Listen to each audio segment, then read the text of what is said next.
Merhaba arkadaşlar, ben bir Doğu Türkistanlı olarak Çin'in İstanbul Başkonsolosluğu söylediği Uygur Türklerine ve Türk milletine ettiği iftira ve yalanları cevaplayacağım. Şimdi Başkonsolosluğun söylediği söyleri dinleyelim.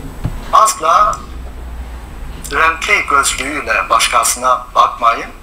Asla o rivayete ve paniğe, yani daima rivayete ve paniğe uzakta dursun diye. Ben Sincan'a çok sefer gittim. Türkiye'de bazı ara sıra bu Sincan hakkındaki dedikoduları ya da bir sürü başvuru söyleyenler, siz sorun.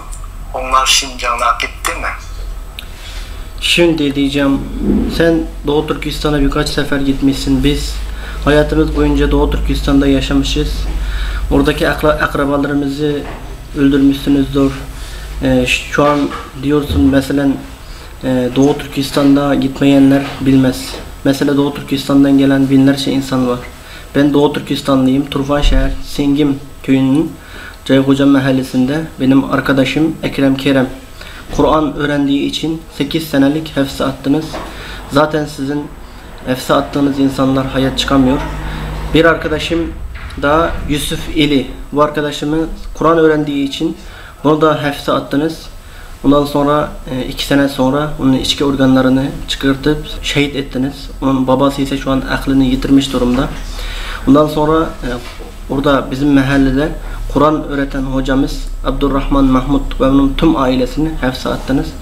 Birçoklarını şehit ettiniz. Şu an biz burada oradaki hiç kimseyle telefonda olsun başka bir şekilde olsun konuşamıyoruz. Daha önce bizim gördüğümüz 3 sene önce bunları yaptınız. Bunlar gerçektir.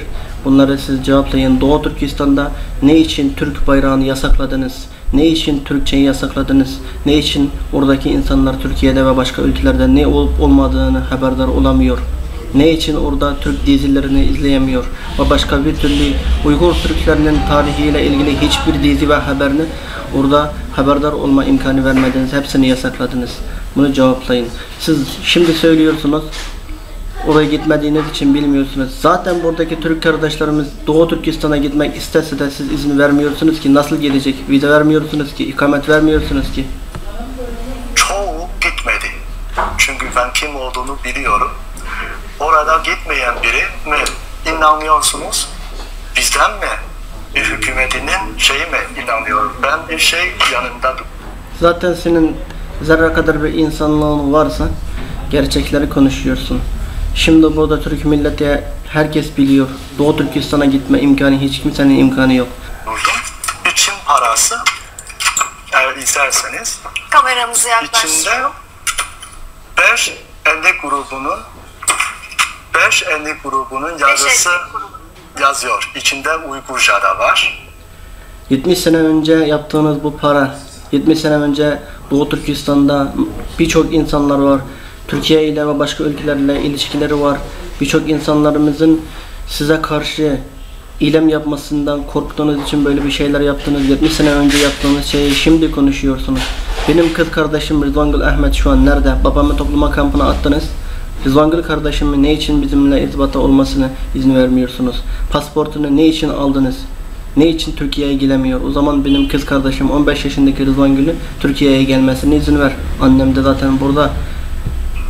Böyle bir hükümeti varken bazı kişinin söylediği o dedikoduya nasıl inanırsınız? Bununla ilgili belki daha geniş bir programda Tabii. daha detaylı. Eğer ciğerin varsa, zerre kadar insanlığın varsa buradaki Doğu Türkistanlılarla bir canlı yayın yap. Buradaki insanlarla gerçek konuş. Şu an kardeşlerim videomu paylaşın.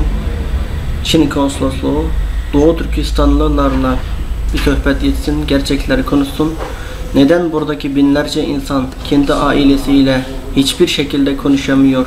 Ne için Doğu Türkistan'daki bizim çocuklarımız, bizim annelerimiz Türkiye'ye gidemiyor? Bundan 4 sene, 5 sene önce, 3 sene önce neden yüzlerce Doğu Türkistanlılar gidip geliyorken şimdi Doğu Türkistanlılar gelmiyor? Ne için şu an koronavirüs konusunda Çin'de hiçbir Çinlik işe gitmezken Doğu Türkistan'dan binlerce Uygur Türk'ünü, genç Uygur kız çocuklarını, erkekleri şu an Wuhan ülkelerine götürüyor, çalıştırıyorsunuz. Zaten tüm dünya sizin ne kadar bir pis insanlar olduğunuzu, ne kadar kötü olduğunuzu tüm dünya gerçekleri öğrendi. Sizin de zamanınız kalmadı. Size biraz önce tövbe etmenizi, doğru yolu bulmanızı tavsiye ederim.